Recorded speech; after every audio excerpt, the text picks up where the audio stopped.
Well, thank you all very much, and it is a privilege to be here talking about exorbitant privilege with all of you and this great group of guests here to my right. And I want to pick up with what was said at the end of Francine's conversation about the great realignment, and that is that this debate over dollar dominance is not a new one. It's been going on for many decades, and there have been these kind of signal moments along the way.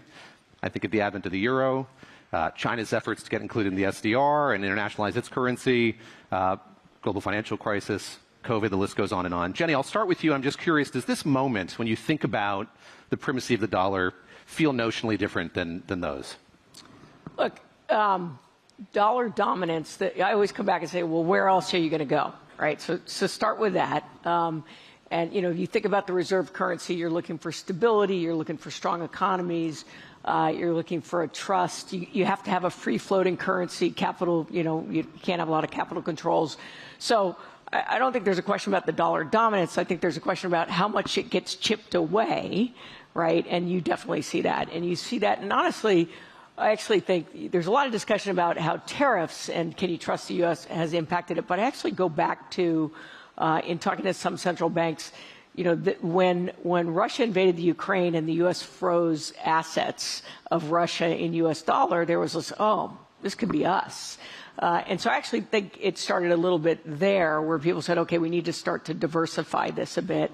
And then you've obviously had the comments on, you know, how can we trust the U.S. in how they behave in certain ways. And you see it, right? You see, like, when when Russia was taken away from SWIFT, you now see contracts being done. India's buying oil from Russia in rupee, you know, denominated invoicing. China and Russia are operating in the yuan. So that's the chipping away component. You still have the dollar dominance. Valerie, let me bring you in because you've been living this day to day. Jenny talking about sanctions, and you are sitting on these frozen assets from the Russian central bank, and everyone trying to figure out what can become of those. What is your sense of the role that sanctions policy, the aggressive use of sanctions, has played here in kind of the reconfiguration of currencies globally? Well, I think we understand all the objective of the sanctions. And I think in the context of the Russian-Ukraine war, I think the objective was very clear. But I think one thing that often politicians do not always understand is the long-term implications of those sanctions. In the short term, I mean, it makes a lot of sense. But, you know, there is an erosion of trust, which is really driven by those decisions. And I believe that, and that's part of the role that I play for the last 3 years now, is really to educate, to some extent, the politicians about the consequences. I think also another thing which is very important, and especially in the current world of uncertainty, is that continuing to defend and respect the rule of law, you know, the legal certainty is key for the trust in the financial markets. And so, yeah, sanctions, I mean, always there are different sides to the story, and practitioners who are there to really highlight what needs to be protected, and definitely the legal regime must be protected. Danny, I want to ask you about the role of Washington in all of this. And I was thinking back on something that Hank Paulson, friend of the Forum, former Treasury Secretary, said a few years ago, that the greatest risk to dollar primacy has less to do with what's happening in Beijing and more to do with what's happening in Washington. So we're at a moment now where there is this aggressive trade policy that Jenny brought up. We have a Congress that passed a tax and spending bill that's going to add $4 trillion to the debt. We're seeing that ratio of debt to GDP growing to 150% here in the next few years. What do you make of that? Is there just a level of complacency in Washington and among investors as we see those numbers continue to rise? Absolutely. I think on that front, you know, the U.S. today is running a fiscal deficit of between 6 to 7%. The last time the U.S. ran a deficit above 5% was World War II.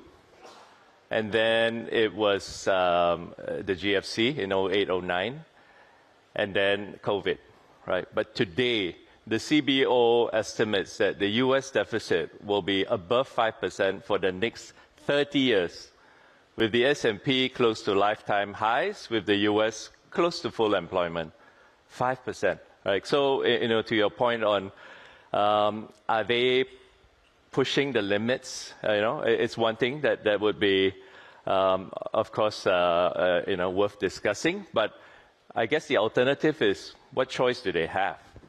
You know, on the topic of de-dollarization, we've been, you know, talking about it for many years now. Right? And I think, first of all, we have to go back a little bit further to 1971 at the end of the gold standard and of Bretton Woods, right?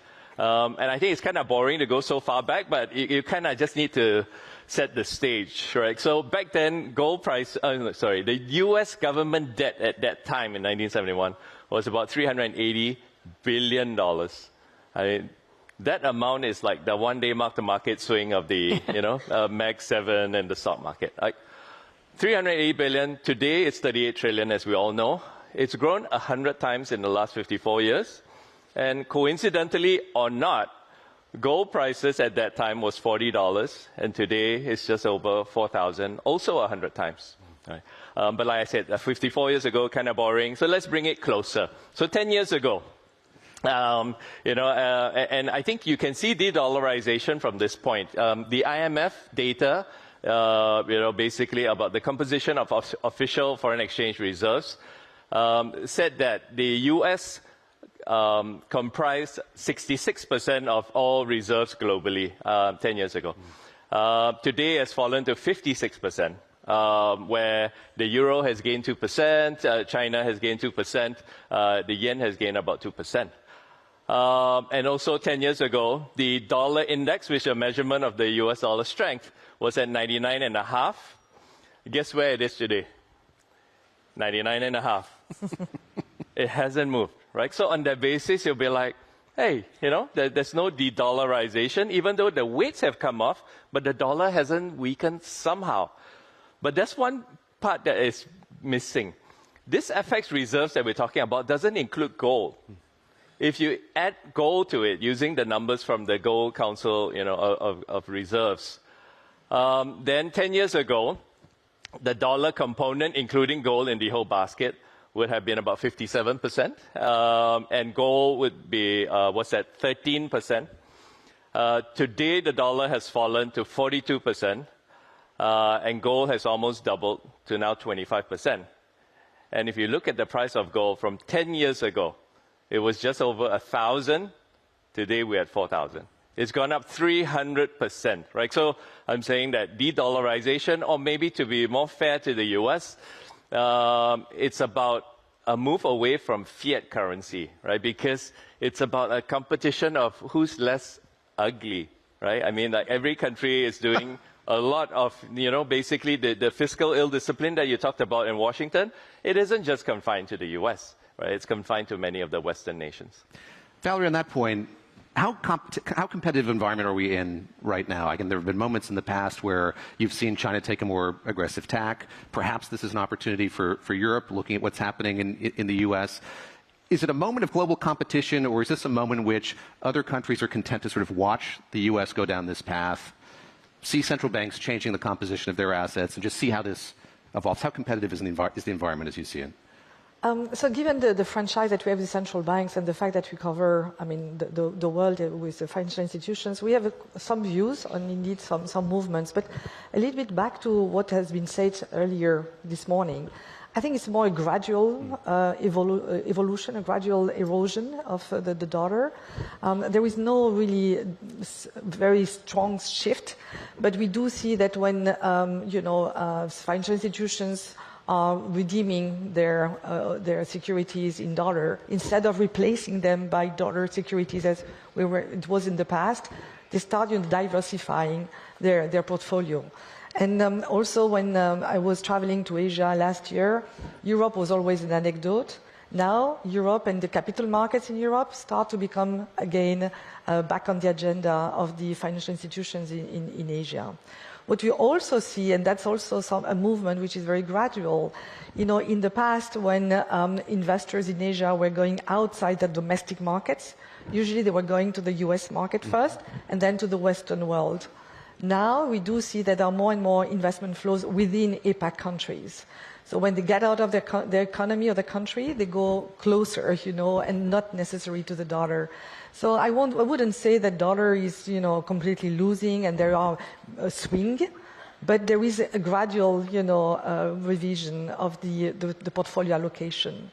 There are also, for example, what is also interesting because that's newer, there is also, a usage of more European players. Some people, used to very much work with U.S. custodians, U.S. investment managers. Now they start also to diversify. So I would say that the game is about hedging and about diversification. Jenny, I saw you nodding as Valerie was speaking. When you look at flows, are you seeing the same sort of thing? Well, I think you got to remember, over the last 5 years, the U.S. market has been so strong, right? Since 2022 with a couple of hiccups. I also think part of this is a little bit of rebalancing. And then it all depends on your perspective. I mean, if you were in Europe and you invest in the U.S. market, even though this has been a pretty strong market this year, you pretty much were wiped out because of the depreciation of the dollar. So I think part of this also is where you sit, because currency is always a risk that you have to weigh into your portfolio. But I think that, I also think like U.S. investors are looking around the globe as well to say, where are there other opportunities that we should be thinking about? A third of our clients come from outside the U.S., and so our view is we have to have the right products for all markets. So you might get U.S. investors who say, well, I'm not going to invest in China and technology because I'm worried that there may be a policy change. On the other hand, you have Asian, European, Middle East investors who say, look at how the performance of the Chinese market. I think there's great opportunity, great innovation here. I want to invest here. So I think a lot of it depends on your seat. Deanna, we had this Liberation Day moment, and the way the market reacted, I think, was different than a lot of folks thought it would. And I'm curious what you make about that as I talk about signal moments in recent history. What did that portend? And then picking up on that, the level of uncertainty that we have in the U.S., I'm curious how that has led investors to look to Asia, look for opportunities here in a way that they might not have before. Interesting. It's like, a very similar experience to Valerie and Jenny. Since Liberation Day, we have found that global investors, but mostly those outside of the U.S., have a mindset of every incremental dollar to their savings pool, they want to try to invest it outside of the U.S. Right? And so I think that it's not about the end of U.S. exceptionalism. It's not about turning bearish on the U.S. It's just about understanding that, all these assumptions in the past where the U.S. was just the deepest markets, most liquid, easiest option, and the most, the best performing asset class. I think that was that wake-up call to say, maybe you need to stretch a little bit more to add a bit of diversification to your portfolio. Which then brings me to your point on the increased complexity, which to Valerie's point is the hedge is diversification. As in, policy is going to continue to evolve globally, and every country has to, end of the day, look after its voters. And the policy that you see in China, which has had, zero inflation for the last 3 years, versus the US, Europe, and Japan, which today are maybe on the cusp of doing more stimulus. Right? So you see these two extremes. As in here, you have no inflation in China, where the theoretical textbook on economics you should be stimulating, right? But they're not. And over here, you have inflation. For the US, 3% inflation. I mean, US inflation has been above the so-called target of the Federal Reserve, of 2% target for the last 5 years. And you're still doing the same amount of easing and fiscal spending and more stimulus. Right? So then I would say, one needs to compare, and I wouldn't suggest trying to pick winners or losers, but just diversify your bets. Valerie, you brought up the rule of law a moment ago, and we had President Trump just a few hours ago in the Oval Office once again talking about Fed Chair Jerome Powell casting aspersions at the U.S. Central Bank. Obviously, there's a lot of uncertainty in the country broadly, but there's uncertainty over Lisa Cook's position on the board.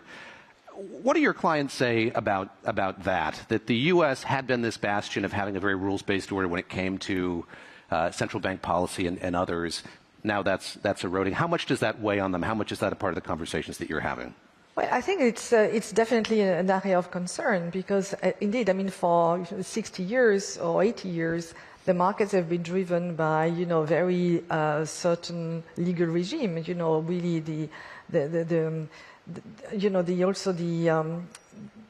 based on the independence of the different central banks. So I would say that it is an area of concern, and this translates also very quickly on volatility. I mean, when there had been this debate about Powell, well, you could immediately see, of course, the volatility in the securities business. So I think it's definitely an area of concern. And, gradually, I mean, all these questions about legal regime, about certainty that people had when they were investing, I don't think it is something positive for the financial markets. And that's something with which the politicians have to really realize, that you don't play with the trust as such. And when you see, I mean, I'm European, so when you see the gigantic amount of financing that Europe needs, because we're talking before about the European sovereignty, the necessity to invest in defense, in energy, in digital, name it, climate changes, it is at the time where politicians also need to understand that they should not, threaten investors. On the contrary, and so I feel that sometimes this is a little bit overlooked. Jenny, what about the Treasury market in light of all of this? Can't talk about the kind of depreciation of the dollar without getting into Treasuries, and I'm curious sort of what you're seeing there and how much anxiety that brings up for you as we see that debt grow in the degree which Danny was talking about a moment ago. Yeah. Look, I mean, I think the U.S. deficit is a concern, right? But it's not a concern until it becomes a problem. And so I think that it's proven to, like I say, the Fed can control the short end of the curve. They can't control the long end of the curve. And, of course, the concern is, if the U.S. is adding $2 trillion a year in debt, and Japan and China are two largest external holders of U.S. Treasuries, and they haven't been increasing, and between the two of them, they basically own about $2 trillion. You're going to have to find buyers. The good news is it's still sort of viewed as the risk-free investment. So it's more around what's the price that you get buyers versus, any kind of failed auction. So I think that it's still, my worry is over the longer run, does it crowd out other investment opportunities, not that the U.S. can't get funded? Danny was talking about gold, non-fiat currencies. I want to ask you about digital assets, digital currencies, and maybe inelegantly wed this to Treasuries. So there is now, it seems like, more interest in stablecoins, and it strikes me that if that persists, that would be good for the U.S. Treasury market. How do you think that through? Yeah, the funny thing with stablecoins is it basically shifts funding to the U.S. Treasury away from the consumer in a bank, right? Because what are you competing with? You're competing with bank deposits, bank checking accounts, right? And so the stablecoins are mostly backed by U.S. Treasuries. So for sure, and I think but the number's still like 300 billion or something in backed on the stablecoins. And so, I think the longer term question is, do the banks use the technology there of blockchain to then be part of their deposit mechanism, and does it shift it back to the bank balance sheets? I would get worried if too much money left banks into the stablecoin market, and such that the funding mechanism is the U.S. government versus the end consumer, right? Because what do banks do with that money? They go lend to people. They lend to corporations. They lend to individuals. And so that's where I think more of the stablecoin issue. And then I thought you were going to sort of on the Bitcoin as a diversification on the reserve currency. Look, I used to be negative on Bitcoin in the sense that I'd say, well, as soon as it gets too big and threatens the U.S. dollar, then the U.S. will just make it illegal, like China did. But then kind of came around when I talked to folks. I remember talking to somebody in Israel who said, my parents and grandparents had the government take away their money, they'll always keep a percentage in Bitcoin. Not in Bitcoin ETFs, but Bitcoin keys, where nobody can get to it. I had folks in the Middle East say, if I say the wrong thing, I worry that my accounts would be frozen. So it is still a fear currency that is out there, and markets, big buyers in Turkey. Countries with big inflation, you tend to get big buyers of Bitcoin. So I think that is still, it is a viable currency, but not a threat to the dollar. In the minutes we have left, let's look forward a little bit. And Danny, I think we all agree here that reports of the dollar's demise or displacement are greatly exaggerated, to borrow a phrase from Mark Twain. But I'm curious sort of what the world looks like. I think we used to talk about the dollar being displaced by another currency. Now it sounds like there's going to be more, in all likelihood, more fragmentation in the global currency market. What is the effect on that for investors? If we don't have one currency that's occupying by a yard a place of primacy, what does that mean for investors broadly? I think most countries will have to continue to do significant fiscal deficit spending, right? Like in the US, in Japan, they're just about to embark on stimulus as well. In Europe, there's a lot of investments that need to be made. And then the question is, how does the government fund it? And during the last two crises in the GFC, followed by COVID, they always started the quantitative easing tool, right? And today, even in the US, they have just stopped quantitative tightening. And I believe in the next 3 to 6 months, very likely to start QE again, because you need to do that in order to keep funding rates low, or the deficit just continues to balloon even faster. So I think that, number one, my view is QE is here to stay, or in some ways the stealth modern monetary theory, which has happened in Japan. In Japan, the Bank of Japan owns, at the height, half of all the debt that was outstanding by the Japanese government, right? In the US, at the height, it was about 30%.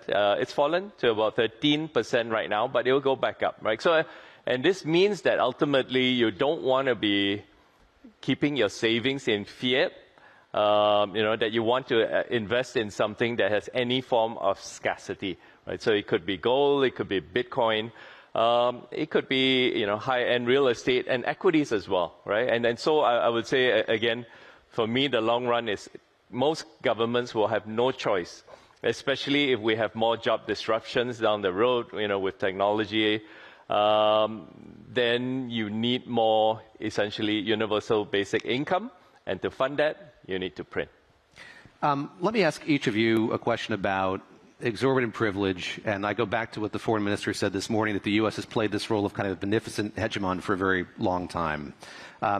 Valerie, talk a bit, if you would, just about the burden of having that exorbitant privilege. And I'm genuinely curious if you think it's something that maybe this administration, maybe there are people who think the U.S. should slough off. Maybe it's not worth it. I'm curious how you think about that. Well, I think it is true that the U.S. has provided the markets. When you see the ecosystem in the States versus the European, for example, it's striking to see that the depth and the breadth of the U.S. market is really overpassed, many of the other parts of the world. Now, I think the arrival of Mr. Trump has created a wake-up call for Europe. We talked for many years about capital markets union, so now we're shifting more to savings and investment union. But it's not the change of name which matter, but it is the realization that there is a lot of money in Europe. You have a lot of savers. You have 13 trillion of savings in Europe, but it is not used really to fuel the economic agenda. And so there is a need to transform European savers into European investors.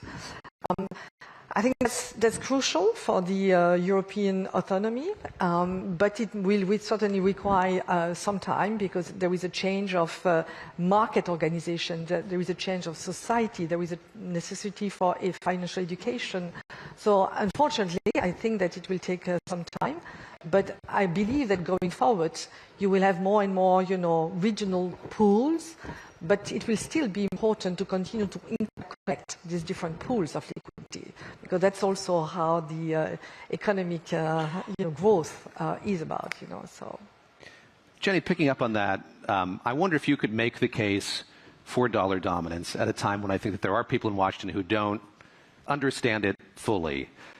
So maybe you could give us your perspective on what would be lost if it were to erode further. So we've talked about all of the deficit spending that's underway, the comfort that brings policymakers, in part that they're able to do that.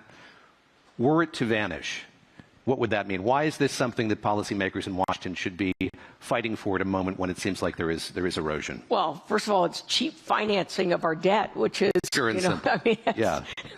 we could not possibly operate as a country without, and already you look at the percentage of the U.S. budget that's now going to pay interest payments. If that goes up, it really crowds out everything else. And then the only thing I would say about Europe, the Draghi report comes out, how much was really addressed? Is Europe really going to stomach the reforms that it needs to do to be able to compete? Honestly, how many German entrepreneurs ended up in the U.S. because they'll say, I can get capital there, I can get innovation there.